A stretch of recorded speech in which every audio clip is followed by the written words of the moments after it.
नमस्कार दोस्तों हम लोग बिहार स्पेशल को लेकर के जो है कि एक पहल शुरू किए हैं हम, और जिसमें हम लोग जो है कि हम बिहार के सामान्य परिचय को देख चुके हैं। और जो उसके बाद हम टॉपिक देखेंगे उसमें है बिहार का इतिहास। बिहार के इतिहास को भी 3 भागों में बांटा गया है, प्राचीन इतिहास और मध्यकालीन इतिहास और आधुनिक इतिहास। तो आज हम जो देखेंगे वो है बिहार का प्राचीन इतिहास। तो चलिए दोस्तों, देर न करते हुए आज के सेशन की शुरुआत करते हैं। आप सबके सामने देखिए बिहार का प्राचीन इतिहास है। देखिए प्राचीन बिहार को जो है कि पाषाण काल, वैदिक काल, महाजनपद काल और बौद्ध एवं जैन धर्म, मौर्य एवं गुप्त वंश, इतने टॉपिकों के अंदर जो है कि बांट करके संकलित किया गया है इस किताब में। तो चलिए दोस्तों देखिए, प्राचीन बिहार के इतिहास के स्रोत, आखिरकार प्राचीन बिहार के इतिहास के स्रोत कहाँ कहाँ से मिलते हैं, प्राचीन बिहार के बारे में जानकारी कहाँ कहाँ से मिलती है। प्राचीन बिहार के इतिहास को जानने के लिए 2 प्रकार के स्रोतों का उपयोग किया गया है, पुरातात्विक स्रोत और साहित्यिक स्रोत।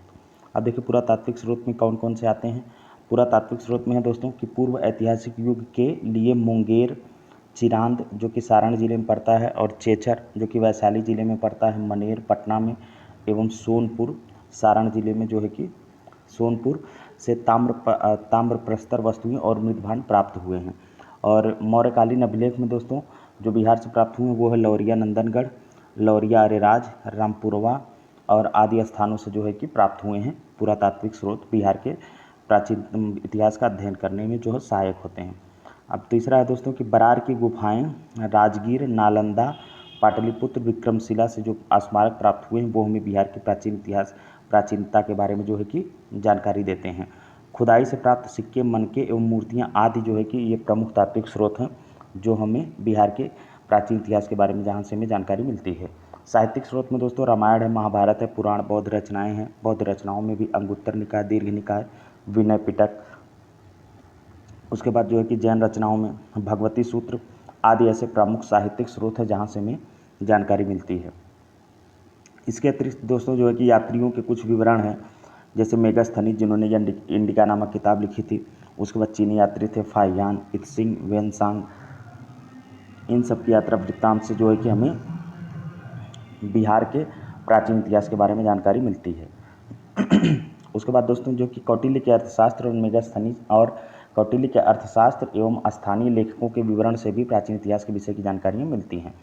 तो प्राचीन इतिहास के बिहार की जानकारी, प्राचीन बिहार के इतिहास की जो है कि जानकारी हमें दोस्तों पुरातात्विक स्रोत और साहित्यिक स्रोत से मिलती है। तो हमने देखा पुरातात्विक स्रोत में कौन कौन से हैं और साहित्यिक स्रोत में कौन कौन से हैं। अब देखिए पाषाण काल।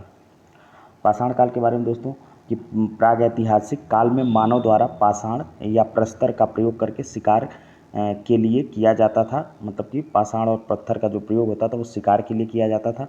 पाषाण के प्रयोग करने वाले काल को जो है कि पाषाण काल के रूप में, प्रागैतिहासिक काल के रूप में जाना जाता है। पाषाण काल जो है कि पाषाण काल को पत्थरों के प्रयोग एवं मानव विकास के आधार पर 3 भागों में विभाजित किया गया है। देखिए दोस्तों, पाषाण काल को प्रागैतिहासिक काल ऐसे कहा जाता है के रूप में जो है कि इसका इस्तेमाल होता है। प्रागैतिहासिक काल वो काल होता है दोस्तों इतिहास का जिसके बारे में कोई लिखित विवरण नहीं मिलता है, बल्कि उस समय की प्राप्त सामग्री और जो भी उनके उपयोग की वस्तुएं होती हैं उनको देख करके जब हम इतिहास लेखन करते हैं तो वो काल कहलाता है प्रागैतिहासिक काल। उसके बाद होता है दोस्तों आद्य ऐतिहासिक आता है प्रागैतिहासिक के बाद। तो उसमें क्या है दोस्तों कि साक्ष्य मिला रहता है लेकिन उसे अभी तक पढ़ा नहीं गया रहता, मतलब कि लिखित साक्ष्य मिला रहता है लेकिन उसको पढ़ने में अक्षमता है, तो जिस वजह से उसे आद्य ऐतिहासिक। और उसके बाद तीसरा है ऐतिहासिक काल जिसका जो है कि इतिहास उपलब्ध है, जिसके बारे में पढ़ा भी जा चुका है, उस आधार पर उसका इतिहास लेखन किया गया है। तो इतिहास के ये 3 भाग हैं, प्रागैतिहासिक, आद्य ऐतिहासिक और ऐतिहासिक। उसके बाद दोस्तों पूरा पाषाण काल। इस काल में जो है कि मानव आखेटक एवं खाद्य संग्राहक था। पूरा पाषाण काल में मानव का नेचर अगर पूछा जाए तो कैसा था, मानव आखेटक था, मतलब शिकार करने वाला था और इधर उधर जो है कि जाकर के अपने लिए खाद्य सामग्री इकट्ठा किया करता था। उसके बाद दोस्तों जो दक्षिण बिहार में मुंगेर एवं नालंदा से जो है कि बड़े और खुरदरे पत्थर के कुल्हाड़ी, चाकू, खुरपी आदि जो है कि पूरा पाषाण काल युगीन प्राप्त हुए हैं। ये अवशेष लगभग 1 लाख ईसा पूर्व के हैं। उसके बाद मध्य पाषाण काल के से देखिए कौन कौन से औजार या उपयोग की उनकी वस्तुएं मिली हैं। तो मध्य पाषाण काल में जो मानव था, अभी भी देखिए यहाँ भी आखेटक था पूरा पाषाण काल में, तो यहाँ भी जो है कि मानव कैसा है, आखेटक ही है। आखेटक है मानव, यहाँ भी देखिए आखेटक ही था। और यहाँ खाद्य संग्राहक है, तो यहाँ भी अभी खाद्य संग्राहक ही है। और यहाँ पशुपालक हो गया है अब। तो आपसे पूछा जा सकता है हमसे आपसे कि इतिहास के किस काल में या पाषाण काल के कौन से भाग में जो मानव था वो पशुपालक हो गया था, मतलब पशु पालना शुरू कर दिया था। तो मध्य पाषाण में मानव पशुपालक हो गया था। मानव द्वारा जो पहला कुत्ता दोस्तों पहला पशु जो पाला गया था वो था कुत्ता। ये ऐसे अब बन के आता है सवाल कि मानव द्वारा पालतू बनाया गया पहला जानवर कौन सा था, तो कुत्ता था। दक्षिण बिहार में मुंगेर से छोटे आकार के तेज धार वाले औजार प्राप्त हुए हैं। और ये अवशेष दोस्तों जो है कि लगभग 40,000 से 10,000 ईसा पूर्व के हैं। मतलब मध्य पाषाण काल की ये समय अवधि है, हम मान सकते हैं कि मध्य पाषाण काल 40,000 से लेकर के 10,000 ईसा पूर्व। वैसे ही 1,00,000 ईसा पूर्व ये है, इनका अवशेष 1,00,000 ईसा पूर्व के हैं। तो इसके अवशेष जो प्राप्त हुए हैं मध्य पाषाण काल के वो 40,000 से 10,000 ईसा पूर्व के जो है कि मालूम पड़ते हैं, प्रतीत होते हैं। उसके बाद दोस्तों नवपाषाण काल। तो देखिए अब वहाँ पे मनुष्य कैसा था, वहाँ पे मनुष्य दोस्तों जो है कि खाद्य संग्राहक था और आखेटक था। अब यहाँ देखिए मनुष्य कैसा हो गया, उसका नेचर खाद्य उत्पादक हो जाता है नवपाषाण काल आते आते, और मानव बस्तियों में वो निवास करने लगता है। और नवपाषाण काल के जो अवशेष हैं वो बिहार के मैदानी भागों से प्राप्त हुए हैं, चिरांद सारण से, और चेचर जो कि वैशाली में पाया जाता है वहाँ से नवपाषाण कालीन औजार प्राप्त हुए हैं बिहार में। और सनुआर जो कि रोहतास जिले में पड़ता है वहाँ से पत्थर एवं हड्डियों के औजार प्राप्त हुए हैं। तो आपसे हमसे सवाल ये पूछा जाए कि बिहार के किन स्थानों से जो है कि नवपाषाणकालीन पत्थर एवं अस्थियाँ प्राप्त हुई हैं, तो चिरांद जो कि सारण जिले में है, चेचर वैशाली जिले में है, और मनेर नामक एक स्थान है जो कि पटना में है, वहाँ से जो है कि प्राप्त हुए हैं। और रोहतास जिले में एक स्थान है सनुआर, वहाँ से जो है कि पत्थर एवं हड्डियों के अवशेष प्राप्त हुए हैं नवपाषाणकालीन। कैमूर की पहाड़ियों, नवादा और जमुई से गुफा चित्र जो है कि प्राप्त हुए हैं। ये अवशेष लगभग 25,000 ईसा पूर्व के हैं। और मध्य पाषाण काल में कहाँ से कहाँ तक थे, 40,000 से जो है कि 10,000, और वहाँ 1,00,000 ईसा पूर्व।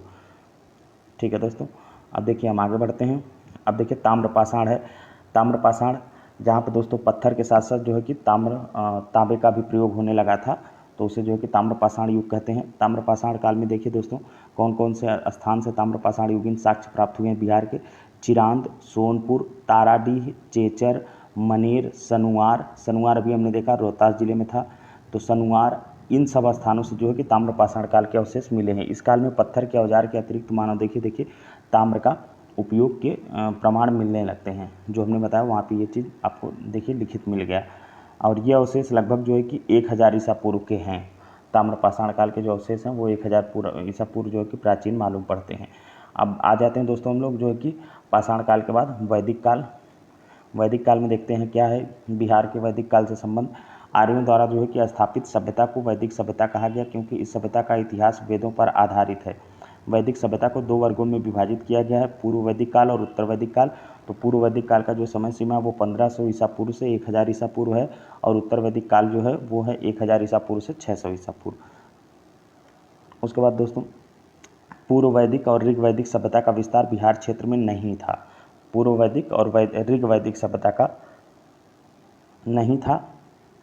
उत्तर वैदिक काल में जो है कि उत्तर वैदिक काल में आर्यों का विस्तार गंडक नदी के तट तक जो है कि बिहार के क्षेत्र में हुआ। बिहार के भौगोलिक क्षेत्र की प्रथम चर्चा शतपथ ब्राह्मण में 800 ईसा पूर्व की रचना में जो है कि मिलती है। इसीलिए देखिए पूर्व वैदिक काल जो है वो बिहार में मालूम पड़ता है कि ऐसा है कि वहाँ पे बिहार तक इसका विस्तार नहीं था पूर्व वैदिक काल के समय।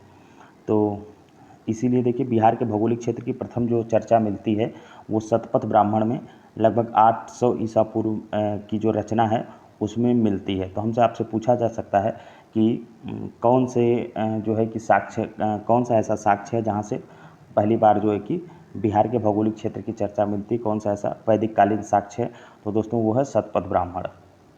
इसमें जो है कि शतपथ ब्राह्मण में जो है कि बिहार की चर्चा विदेह के रूप में की गई है, जो तिरहुत मिथिला क्षेत्र को जो है कि दर्शाता है। और ऋग्वेद में बिहार को कीकट एवं व्रात्य शब्द से संबोधित किया गया है। ऋग्वेद में बिहार को किन शब्दों से संबोधित किया गया है, कीकट एवं व्रात्य। वाराह पुराण में कीकट को अपवित्र प्रदेश कहा गया है। अब देखिए महाजनपद काल में बिहार में क्या है, तो प्रारंभ में छोटे छोटे कबीले राजनीतिक केंद्र होते थे। कबीलों के आकार में वृद्धि के कारण राजनीतिक उत्थान हुआ, जिससे कबीलों का विस्तार जन के रूप में, उसके बाद जनपद के रूप में, अंततः जो है कि महाजनपदों के रूप में हुआ। इन महाजनपदों का विस्तार उत्तर भारत, पश्चिमी भारत एवं मध्य भारत तथा दक्षिण भारत में मात्र एक महाजनपद का प्रमाण मिलता है। ये महाजनपद ही भारत में जो है कि राजनीतिक उत्थान का केंद्र बिंदु माने जाते हैं। अब देखिए छठी शताब्दी ईसा पूर्व में जो है कि बौद्ध ग्रंथ अंगुत्तर निकाय एवं जैन ग्रंथ भगवती सूत्र में जो है कि 16 महाजनपदों की जानकारी मिलती है। तो ये जो 16 महाजनपद है, इनके जानकारी के स्रोत से संबंध में सवाल बनता है। तो आपको ये जानकारी याद रखनी है कि बौद्ध ग्रंथ का जो बौद्ध ग्रंथ अंगुत्तर निकाय है वहाँ से, और जैन ग्रंथ जो भगवती सूत्र है, इन दोनों साक्ष्यों से जो है कि 16 महाजनपद की जानकारी मिलती है। अब हम देख लेते हैं 16 महाजनपद के बारे में, कौन से महाजनपद की राजधानी कहाँ है, क्योंकि दोस्तों मैच कराने को आता है। और वर्तमान में उनका एक्सटेंशन जो है कि अगर हम वर्तमान में जो हमारी भौगोलिक दशा है, जो भौगोलिक स्थिति है, इसके हिसाब से देखेंगे तो हम कौन सा महाजनपद कहाँ कहाँ तक फैला हुआ था। तो सबसे पहले मगध महाजनपद है दोस्तों, इसकी राजधानी गिरिब्रज या राजगृह थी। इसका वर्तमान क्षेत्र जो है कि बिहार का पटना, गया और नालंदा हुआ करता था। और अंग जो महाजनपद है, इसकी राजधानी चंपा थी। और इसका जो वर्तमान में भागलपुर और मुंगेर है, वहाँ पे इसका विस्तार हुआ करता था। और वज्जी संघ है, जो वज्जी संघ की राजधानी वैशाली है, वैशाली हुआ करती थी, और जो वर्तमान के वैशाली और मुजफ्फरपुर क्षेत्र तक फैला हुआ था। दोस्तों आपसे हमसे ये भी सवाल पूछा जा सकता है कि 16 महाजनपद में से वर्तमान का जो बिहार क्षेत्र है उसमें कितने महाजनपद आते थे, तो यही 3 आते थे, मगध, अंग और वज्जी संघ। तो हमें ये बिल्कुल याद रखना है, मगध, अंग और वज्जी संघ 16 महाजनपद में से 16 महाजनपद में से ऐसे 3 महाजनपद हैं जो वर्तमान के बिहार में फैले हुए थे या वर्तमान के बिहार में स्थापित थे। और इनकी राजधानी है, मगध की राजधानी गिरिब्रज या राजगृह, अंग की राजधानी है चंपा और वज्जी संघ की राजधानी है वैशाली। अब इसके बाद दोस्तों हम लोग देखेंगे कि उत्तर प्रदेश में, वर्तमान का जो उत्तर प्रदेश है, इसके अंतर्गत उस समय के जो 16 महाजनपद थे वो कितने आते थे। तो 8 महाजनपद जो है दोस्तों, 16 महाजनपदों में से 8 महाजनपद आज के वर्तमान के जो है कि उत्तर प्रदेश में आया करते थे या फैले हुए थे। तो हम देख लेते हैं उनमें से कौन कौन से थे। पहला दोस्तों, वैसे नंबरिंग के हिसाब से चौथा काशी, ये उत्तर प्रदेश में है। वर्तमान के उत्तर प्रदेश के जो वाराणसी वाला इलाका है वहाँ पे हुआ करता था, जिसकी राजधानी हुआ करती थी वाराणसी। और कोसल महाजनपद की राजधानी हुआ करती थी श्रावस्ती, और ये वर्तमान के उत्तर प्रदेश का जो फैजाबाद क्षेत्र है वहाँ पे इसका विस्तार था। मल्ल एक महाजनपद हुआ करता था जिसकी राजधानी कुशीनगर, ये वर्तमान के उत्तर प्रदेश का जो देवरिया जिला है वहाँ इसका विस्तार था। और वत्स जो है जिसकी राजधानी कौशाम्बी हुआ करती थी, यह उत्तर प्रदेश के वर्तमान का जो प्रयागराज क्षेत्र है यहाँ पे यह हुआ करता था। कुरु जिसकी राजधानी इंद्रप्रस्थ, जो वर्तमान का दिल्ली और कुछ उत्तर प्रदेश का इलाका मिला के है, लेकिन यहाँ पे केवल उत्तर दिल्ली दिया है, जो कि ये भी वर्तमान के उत्तर प्रदेश के क्षेत्र में आता है। उसके बाद है दोस्तों पांचाल जिसकी राजधानी अहिच्छत्र हुआ करती थी, यह उत्तर प्रदेश के वर्तमान के बरेली और बदायूं वाले क्षेत्र में फैला हुआ था। और सूरसेन जो है जिसकी राजधानी मथुरा, वर्तमान के उत्तर प्रदेश के मथुरा जिले में इसका जो है कि विस्तार था। और चेदी की राजधानी है सुक्तिमती, जो उत्तर प्रदेश के और वर्तमान के मध्य प्रदेश क्षेत्र जो ग्वालियर वाला है वहाँ मिला करके इसका जो है कि प्रसार था। और अवंती जिसकी राजधानी उज्जैन या महिष्मती हुआ करती थी, यह दोस्तों जो कि मध्य प्रदेश के उज्जैन वाले क्षेत्र में वर्तमान के जो है वहाँ पे इसका विस्तार था। और मत्स्य जो 16 महाजनपद में से एक महाजनपद था जिसकी राजधानी विराटनगर थी, और जो वर्तमान के राजस्थान के जयपुर जिले के में इसका विस्तार हुआ करता था। और अस्मक जिसकी राजधानी पोतन या पोटली हुआ करती थी, यह महाराष्ट्र और तेलंगाना के जो है कि क्षेत्र में फैला हुआ था, और दक्षिण भारत का यह एकमात्र महाजनपद था। और कम्बोज जिसकी राजधानी हाटक या राजपुर है, यह दोस्तों जो है कि पश्चिमी पाकिस्तान एवं पूर्वी अफगानिस्तान के क्षेत्रफल जो आज वर्तमान का है वहाँ पे ये था। और गांधार ये जिसकी राजधानी तक्षशिला थी, यह पश्चिमी पाकिस्तान एवं पूर्वी अफगानिस्तान वाले क्षेत्र में जो है कि स्थापित था। तो दोस्तों इस तरह से हमने देखा 16 महाजनपद और उनकी राजधानियाँ और उनकी वर्तमान में कहाँ पे वो हुआ करते थे। और 16 महाजनपद में देखिए दोस्तों 3 महाजनपद का विस्तार क्षेत्र बिहार है, हमने आपको पहले भी बता दिया, वज्जी, लिच्छवी और मगध और अंग। वर्तमान के वो कहाँ कहाँ क्षेत्र में फैले हुए थे। तो जो मगध है दोस्तों ये पटना, गया और नालंदा क्षेत्र में, और अंग जो है ये भागलपुर और मुंगेर क्षेत्र में। उसके बाद है दोस्तों वज्ज या लिच्छवी, ये जो है कि वैशाली और मुजफ्फरपुर क्षेत्र में वर्तमान के इनका विस्तार हुआ करता था। अब देखते हैं दोस्तों वज्ज संघ और मगध और जो है कि अंग, क्योंकि ये तीनों जो है कि उस समय के जो महाजनपद थे ये वर्तमान के बिहार में फैले हुए हैं, तो इनको हम थोड़ा सा इनके बारे में और जानकारी देखेंगे। देखिए वज्ज संघ 8 राज्यों का एक संघ हुआ करता था, जिसे अष्टकुल भी हम लोग कहा जा सकता है। और इसके 8 राज्यों में इसके जो है कि कौन कौन से हुआ करते थे, वज्जी जिसके नाम से पूरा यह महाजनपद था, और लिच्छवी, यात्रिक, विदेह, उग्र, भोग, कुरु तथा इक्ष्वाकु, इस संघ के 8 महाजनपद थे। वज्ज संघ में सबसे प्रसिद्ध जो था जनपद वो था लिच्छवी, और लिच्छवी की जो राजधानी हुआ करती थी वो हुआ करती थी वैशाली। वैशाली नगर की स्थापना राजा विशाल ने की थी। लिच्छवी के अतिरिक्त मिथिला के विदेह तथा कुंडग्राम के यात्रिक वज्ज संघ के प्रमुख जनपद थे। वज्ज संघ या लिच्छवी को विश्व के प्रथम गणतंत्र होने की संज्ञा दी जाती है। तो दोस्तों ये सवाल बनता है कि दुनिया का पहला गणतंत्र होने की संज्ञा किसको प्राप्त है, तो वो है वज्ज संघ या लिच्छवी को। आगे हम लोग देखेंगे मगध महाजनपद के बारे में। और देखिए दोस्तों यहाँ पे विधिवत मैप से दिखा दिया गया है। देखिए मगध महाजनपद, मगध राजनीतिक, आर्थिक और भौगोलिक कारण से भी महाजनपदों में सबसे अधिक शक्तिशाली था। मगध की प्रारंभिक राजधानी गिरिव्रज या राजगृह थी। यह 5 पहाड़ियों रत्नागिरी, सोनगिरी, विभागिरी, उदयगिरी और विपलाचल से घिरा हुआ नगर था। मगध का विस्तार जो है कि पटना से गया क्षेत्र में था। मगध एवं अंग महाजनपद का वर्णन सर्वप्रथम अथर्ववेद में मिलता है। कहाँ मिलता है दोस्तों, मगध एवं अंग महाजनपद का जो सर्वप्रथम वर्णन मिलता है वो मिलता है अथर्ववेद में। अंग महाजनपद के बारे में देख लेते हैं। अंग महाजनपद का विस्तार भागलपुर और मुंगेर के क्षेत्र में हुआ करता था, जिसकी राजधानी चंपा थी। अंग के अंतिम जो शासक थे वो थे ब्रह्मदत्त। इनको हरा करके मगध का शासक बिंबिसार ने अंग को मगध में मिला लिया था। अब दोस्तों कि मगध का उत्कर्ष एवं उसके राजवंश। मगध की स्थापना बृहद्रथ ने की थी। बृहद्रथ का पुत्र जरासंध जो है कि इस वंश का सबसे प्रसिद्ध शासक था। तो ये दोस्तों पूछा जा सकता है कि मगध का संस्थापक या स्थापना किसने की थी, तो बृहद्रथ ने की थी। और जरासंध, इसके बाद दोस्तों देखते हैं कि जरासंध को भीम ने द्वंद्व युद्ध में पराजित कर उसका वध किया था। इसका वर्णन महाभारत में मिलता है।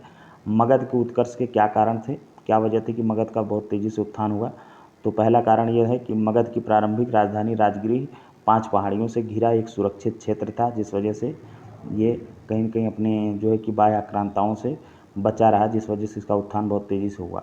और मगध नदियों से जो है कि घिरा प्रदेश था, जहाँ उर्वर जलोढ़ मृदा उपलब्ध थी जो कृषि की दृष्टि से अनुकूल थी। ये मगध के उत्थान में एक और कारण था। तीसरा कारण है कि मगध में नदियों के जाल के कारण सिंचाई एवं यातायात की सुविधा उपलब्ध थी। और मगध के अंतर्गत छोटा नागपुर क्षेत्र खनिज संसाधन, वनों की लकड़ी एवं ताकतवर हथियारों से जो है कि परिपूर्ण था। और बृहद्रथ वंश का अंतिम शासक कौन था, रिपुंजय। अब दोस्तों हम लोग आ जाते हैं हर्यंक वंश के बारे में। देखिए हर्यंक वंश कब से कब तक था। हर्यंक वंश 544 से 412 ईस्वी तक इसका जो है कि राज्य रहता है बिहार में। और बिंबिसार इसमें जो पहला शासक था, तो बिंबिसार 544 ईस्वी से लेकर के 492 ईस्वी तक रहता है। इस वंश की स्थापना बिंबिसार ने ही किया था 544 ईस्वी में। बिंबिसार को मगध का वास्तविक संस्थापक भी कहा जाता है। और बिंबिसार ने विवाह की नीति द्वारा साम्राज्य विस्तार को जो है कि प्रश्रय दिया। उसकी पहली जो पत्नी थी कौशल की राजकुमारी थी। इस विवाह से उसे दहेज या उपहार में जो है कि दोस्तों काशी का क्षेत्र प्राप्त हुआ था। और उसकी जो दूसरी पत्नी थी चेलना लिच्छवी के राजा चेटक की पुत्री थी। और उसकी तीसरी जो पत्नी थी क्षेमा पंजाब के मद्र की राजकुमारी थी। तो दोस्तों इस तरह का सवाल बनता है कि प्राचीन कालीन वह कौन सा शासक था जिसने जो है कि वैवाहिक संबंधों से अपने साम्राज्य विस्तार को बढ़ावा दिया था, तो वह था बिंबिसार। क्योंकि बिंबिसार ने 3 शादियाँ की थी और तीनों के द्वारा जो है कि वो अपने साम्राज्य विस्तार में सहायता पाया था।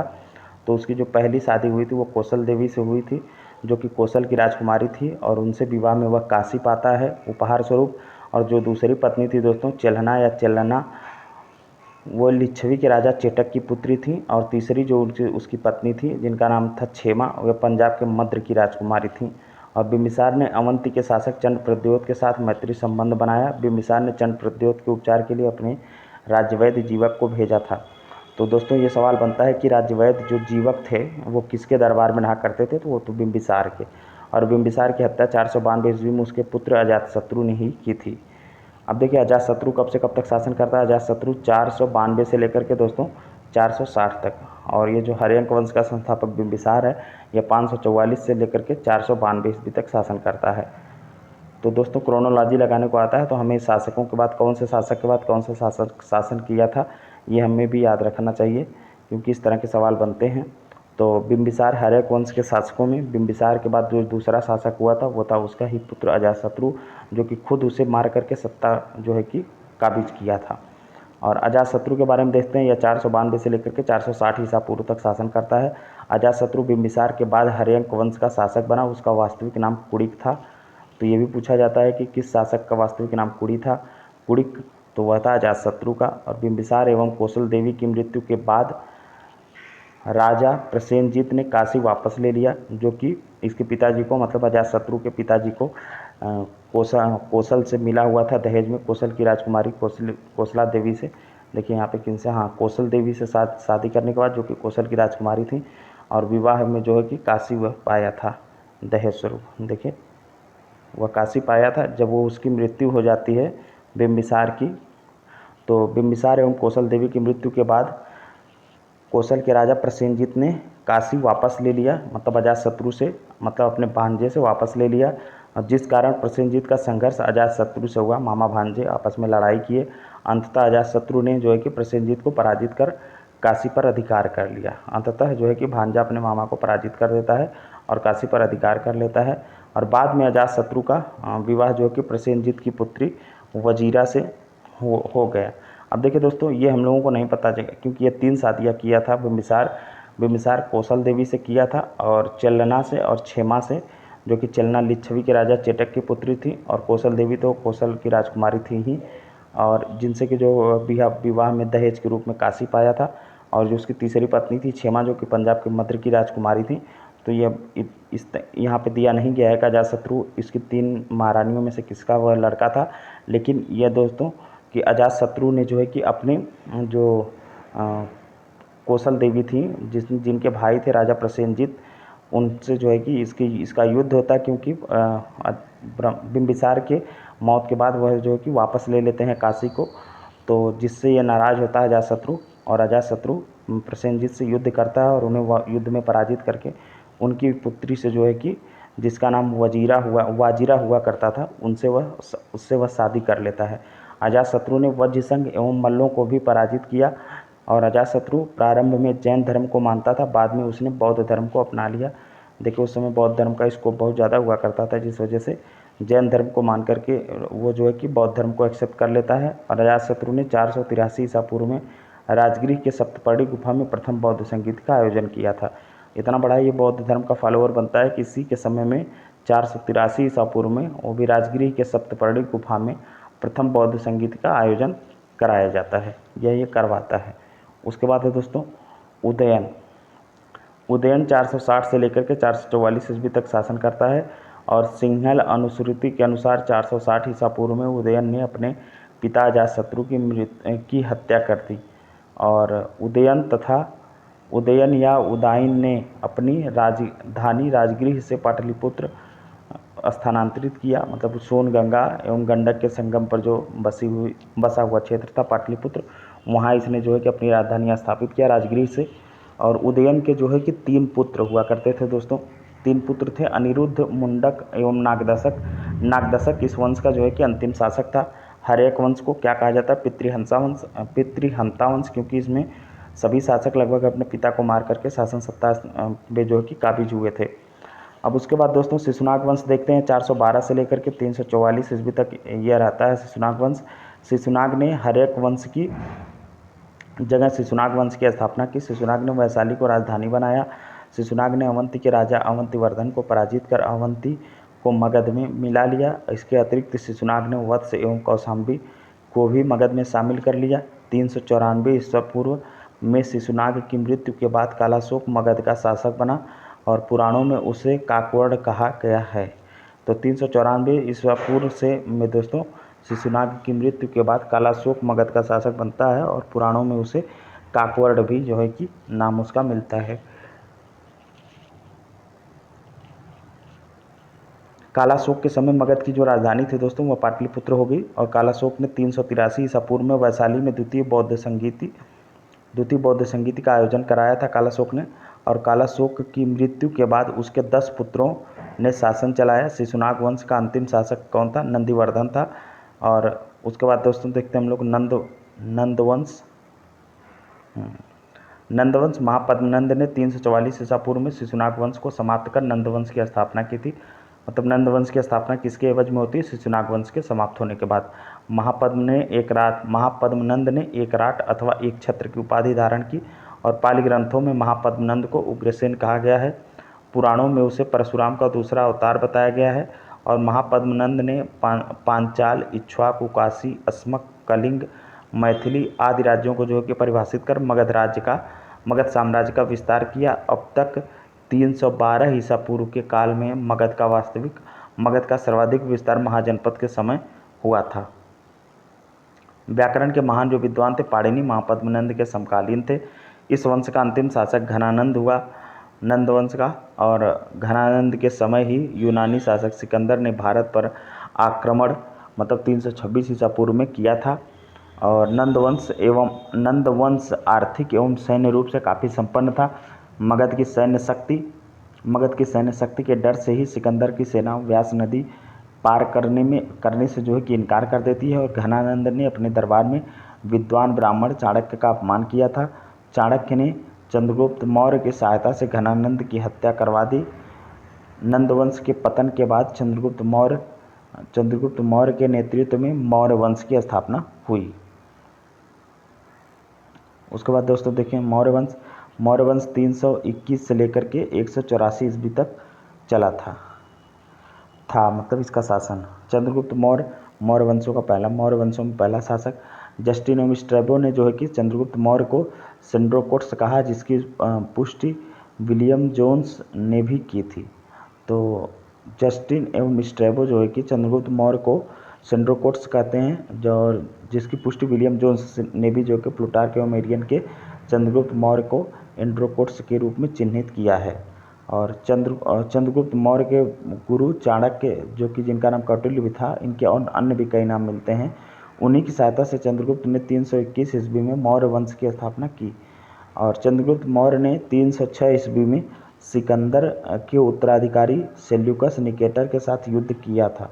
और यह युद्ध जो है कि संधि में चंद्रगुप्त मौर्य को इस युद्ध पश्चात हुई संधि में चंद्रगुप्त मौर्य को काबुल, कांधार, मकरान एवं हेरात का भी क्षेत्र प्राप्त हुआ। बदले में चंद्रगुप्त ने सेल्यूकस को 500 हाथी जो कि उपहार में देने का जो कि बात कही थी, उपहार में दिया।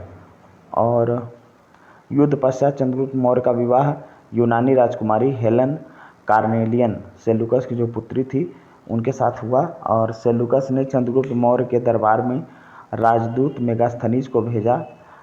इसने जो है कि सेल्यूकस ने चंद्रगुप्त मौर्य के दरबार में राजदूत मेगास्थनीज को भेजा और मेगास्थनीज ने इंडिका की रचना की। चंद्रगुप्त मौर्य के साम्राज्य का विस्तार उत्तर में हिंदुकुश पर्वत तक, दक्षिण में कर्नाटक तथा पश्चिम में सौराष्ट्र तक तथा पूर्व में बंगाल तक विस्तृत था चंद्रगुप्त मौर्य का साम्राज्य। उसके बाद देखते हैं हम लोग दोस्तों कि चंद्रगुप्त मौर्य के शासन के अंतिम वर्षों में मगध में 12 वर्षों का भीषण अकाल पड़ा। और चंद्रगुप्त मौर्य अपनी राजधानी त्याग कर श्रवणबेलगोला जो कि कर्नाटक में है में चंद्रगिरी पर्वत पर तपस्या करने चला गया। और चंद्रगुप्त मौर्य जैन धर्म को मानता था। 298 ईसा पूर्व में उसने जैन उपवास पद्धति संलेखना द्वारा जो कि अपने प्राण त्याग दिए। उसके बाद दोस्तों जो कि होता है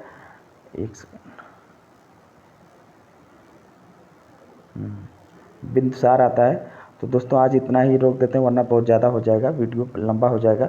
अब अगले वीडियो में हम जो है कि बिंदुसार से कंटिन्यू करेंगे।